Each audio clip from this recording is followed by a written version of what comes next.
How are you? I'm tremendous. How are you? Hi, Drew. Hi, how are you? We're doing fine over here. It's been a very tumultuous week over there in Foxborough. A lot of things being said about a lot of different people. Let's start with Jerod Mayo and the idea that after a very short amount of time, small sample size here, even for the NFL, where they only play one game a week, it seems as though things are starting to sour there, not just from the locker room where we can see and hear what all these players are saying, but perhaps from over his head. It seems as though maybe the people who were so proud of the decision to hire him and to bring him in 5 years ago may be reconsidering what they've done. Is that something you feel comfortable commenting on here at this point in the season on October 24th? Sure, I'll comment on it. Why do you have the idea that ownership doesn't want him as the head coach? Because I guess that's what you're driving at. Yeah, I think that there's been not really reports, but rumors out there. You heard Florio recently talking about how he thinks that Mayo's going to talk himself right out of the job. I even heard you the other day. You didn't say this outright, obviously, Tommy, but when it was brought up, you certainly weren't quick to shoot it down. So I guess that's why I'm asking you right now. Is that something that you think is happening? No, I don't think that ownership is in a position where they're about to pull the trigger and fire Gerard Mayo. I didn't say they're going to do it this week, but in the sense of no. You said that people above Gerard Mayo have soured on him. Yes. Where's that coming from? There's a big difference between Florio saying that Mayo can talk himself out of a job, which would be hyperbolic and speculative. There can be me saying that his messaging has not been good, as I've said many times. He's got to improve that, and that he certainly wasn't ready for the entire thing to be foisted upon him the way it was. But it was a situation that was predicated by what happened last year. But again, where is it coming from that ownership has soured on him? Well, it would seem that if these are things that could happen in year one, or if these are things that aren't being shot down very quickly by people who would be in the know, that it's on the table. I guess that's sort of where it is. It's not. I'm not making a definitive statement here, but I'm asking. I'm probing the topic. There's a big difference between a report that ownership is souring on him and the guy's taking on water. How does he fix it? I guess. Okay. So to me, he's got to fix his messaging. He's got to have a better understanding of exactly how what he says is going to play in his locker room, play in the media, impact his team, impact the national conversation around the Patriots. And that's why, when I said on my podcast the other day that he wasn't ready, I think that that's a bigger conversation as to, well, why is he the head coach? And that tracks back further to what the expectations were for the Patriots entering last season after 2022 with Bill Belichick and what they ended up deciding had to happen. So they aren't ready. They weren't ready. They were not ready to pull the trigger on Bill, but they also came to a conclusion as the season went along and they were 2-11, that they said, this isn't something we're going to do again. We're not going to give them $150 million of spending in the third overall pick for another rebuild after this one went the way it is. If we're going to win 4 games and we're not enjoying the experience, we'll win 4 games with somebody else.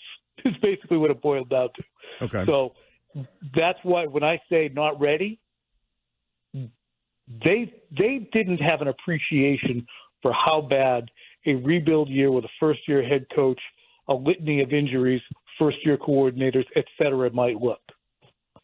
Okay, fair enough. Doug Kyed in the Herald today said Patriots ownership CEO and chairman Robert Kraft and President Jonathan Kraft have to decide whether they allow that experience to come organically or if they need to step in at some point and inject more experience into the coaching staff, as a source believes some of the team issues stem from a lack of experience. Now, that's not quite going to where I was before either, but it does sort of seem as though they're looking at the Gerard Mayo experience in year one as something that needs to be fixed much more quickly than maybe I was expecting him to get a lot more leash, I guess, than this.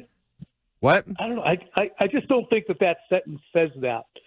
I think that sentence that you read says, if it continues this way, this will be something that ownership has to consider, as opposed to this being smoking gun evidence that ownership is on the cusp of making a decision on Gerard Mayo's future, whether it be immediately or at the end of the season. So I'm just trying to pin down somewhere between hey, ownership is souring on Mayo, which I strongly believe to not be the case. And there's a recognition that this is going not that great right now. So there's a big difference there. Tom, I'm of the belief that the on-the-field action is the least of Gerard Mayo's problems right now, that the record in a 100%. weird... So with the culture being questioned, with the pot shots from Mike Lombardi and everybody from afar about, oh, it's so fun there, do you think Gerard is questioning his own philosophies? Because they clearly wanted to change the culture. And Elliot, I'll put him in here because he had the less hard-ass vibes comment that everybody ran with. Do you think those two guys at this point, given everything that's happened off the field, on social media, in interviews, do you think they're questioning the culture and the style with which they began this era? I would hope that they are. I really would. I don't know if no one has told me directly that, man, we gave these guys too much freedom. I think there is a tendency, and you've seen it over the years, whether it be with Bill or assistant coaches or anybody or players themselves, to look for reasons why that might be ancillary. And I think if you look at the culture right now and see guys going off half-cocked on social media, complaining about their roles, asking for the ball more, leaving the team in the case of Truth for acting out and getting into situations with law enforcement, then you're going to say, well, maybe it's all those injuries to all our leaders. Maybe this happens to all teams that are losing. To me, what's interesting is we saw so many Patriots disciples of Bill go elsewhere and try and bring the Patriots culture elsewhere, and it didn't work because players and media were on alert that, oh, he's going to come in here and try and be a dictator.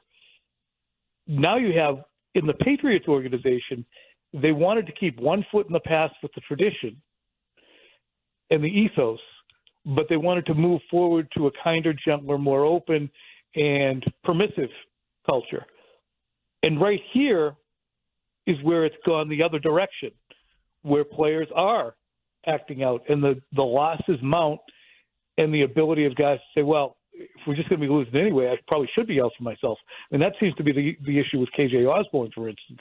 Professional guy, veteran guy, he's like, well, I'm getting benched. What do I want to be here for? This sucks. They suck, and I can't even play for them. What does that say about my situation? I'm all set if I leave. Paraphrasing, he didn't say that, but he did say it will be an alley-oop. He did say it would be an alley-oop if he had an opportunity to go elsewhere. Yes, and that was one of many comments made by wide receivers over the course of this week. We're talking with Tommy Curran, NBC Sports Boston. When this relates to Drake Maye, these are his targets. These are the guy who he's working with each and every week. It seemed as though most of the frustration was coming because Jacoby Brissett couldn't get on the ball. Now they got Drake Maye out there, and these guys are still popping off like this. Does that start to affect Drake Maye at some point? That's something I've been focusing on a lot this week, Christian, is he's out there herding cats now. You can't use Javon Baker and you can't use Tyquan Thornton because neither one is either good enough or understands the offense or where he's supposed to be or how to be a professional player yet. So you can't use either of them. Keyshawn Bootie's pretty useful, but he looks in the mirror and sees Marvin Harrison. Meanwhile, Jalen Polk is not that useful, and he's injured, and he looks in the mirror and sees Reggie Wayne. And these guys are 23, 24 years old who have never really dealt with football adversity, having played at LSU and Oregon and been featured guys who everyone told them they were so incredible. There's no one there checking their behavior. And this is, again, it is all intertwined. Wouldn't it be great to have Jacoby Myers here now? Yeah. And I look at that and I say it's not just Bill, and hearkening back to that, because Juju Smith-Schuster and Devontae Parker were part of this organization too, and Elliott Wolf and Matt Groh must have had some kind of role there. I mean, everyone plays Mickey the Dunce and says, wasn't us, wasn't him. At some point, it wasn't all Bill. And I look at the decisions made and the culture of that room, and I look at Drake Maye, who's trying to figure out how to do the most important job in sports and having to deal with this level of chaos. And that's a place where I probably think Alex Van Pelt might be a benefit because he is fairly even-keeled. He's seen a lot in his time in the league. He's 52 years old. He might be able to be a help to Drake Maye in that I've seen this movie before. It happens. We'll be okay. Tom, along those lines, a guy that I am intrigued by, I don't really know what he does. Gerard has described his role a little bit, but not real deeply. this Ben McAdoo role. And he's a guy that's been a head coach. He's been around Aaron Rodgers. He's been an offensive coordinator for a period of time. He should be one of the more experienced and probably influential advisors to Gerard. What is he doing, and does he need to do more, or is he doing too much? Like, give me something on Ben McAdoo, I guess. I'll try and find out more. So far, all I know is he's a sounding board, an overseer, a handholder. He's a Johnny on the spot, kind of the way Patricia was. Remember, Patricia came in his first year, trying to lick his wounds from being fired by the Lions. He came in and just kind of whatever we need you to do. Contracts, I'll do the contracts. Negotiations, I'll do negotiations. Special teams, I'll go over there. What do you need? I'll do it. And then his role grew in 2022. But I think McAdoo is kind of in that role. I don't know. And what's also interesting is all these guys are foisted upon each other together. Not to say that Mayo didn't get to hire his staff. DeMarcus Covington, Brian Belichick, Pellegrino, all those guys were here. But a lot of these guys come in with "Hello, my name is" tags on their shirts, and they're trying to figure out how everybody works together. What's his job? How is he? Is he a good guy? Is he a guy I can trust? Is he a guy I can work well with? Does he know what he's talking about? So I'd be interested to know what the Ben McAdoo, Alex Van Pelt relationship is like. Whether T.C. McCartney, Ben McAdoo, or Ben McAdoo, Jerod Mayo. I know nothing about that. They've just brought in a lot of hats. And all the hats are sitting there. And now that it's going south, I can't imagine that a lot of the hats are saying, I don't have any idea how to fix it. I'm sure there's a million ideas if we just do this. And that's why it's a very hard spot for an inexperienced head coach to be in, to have a bad roster, a ton of injuries, be a little bit overmatched at the podium right now, and to have players acting out. Is it unfair for me to ask you because I asked you last week, percent chance that Alex Van Pelt is back as the OC next year? And is it unfair to ask the same question about Jerod Mayo at this point? What are the percent chances he's back next year? I don't know whether it's fair or unfair. It's being asked enough where I can't really say on that. I would say, hypothetically, it would have to be an unmitigated disaster.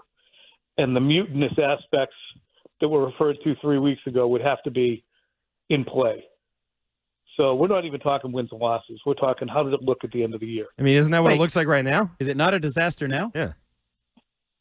Right, but the season doesn't end after 7 games. Turnaround, sure. baby. All right. Well, hey, a turnaround would be nice. How does it look in November and December? Yeah. We've seen teams that look like ass early, and then by the end of the year, they're just cheeks. So maybe they can turn it around to that level. All right. Well, in that vein, it's time now for Tommy Curran's Flex of the Game, presented by FlexCar. Ditch the dealership and save thousands with FlexCar. Who's going to flex this weekend, Tommy? Well, Aaron Rodgers is a guy I'm curious about seeing his performance because he absolutely followed up exactly where Geno Smith left off the week before when the Patriots faced the Jets the first time around. He was impossible to stop through the air. He is right now, Aaron Rodgers is feeling badly because he did not have a good game last week and saying that he's going to reapply his leadership skills. So I'm a little concerned that the flex of the game might come from the intolerable one, Aaron Rodgers. Well, that's probably true, and an unfortunate reality of where this team is right now. But yeah, I think you're right. Although my buddy here, Andy Hart, thinks that the Patriots coming into this game have the better quarterback. Have the quarterback advantage. What do you think of that, Tom? Right now, I think that feels like. You mean like Thursday at 3:42? Like short window, maybe the last 2 weeks, because that's all you got for Drake May, and Aaron Rodgers hasn't been playing well. I'm going to go with you. Then I'm going to concur. Thank you. All right. There you go. A beacon of hope. It's a beacon. Tommy and Andy together again. 66% of the people on this show right now agree that Drake May's better than Aaron Smart Rodgers. money is us. There you go. All right, Tommy Curran, thank you very much for your time. NBC Sports Boston, we appreciate it. We'll talk to you next week.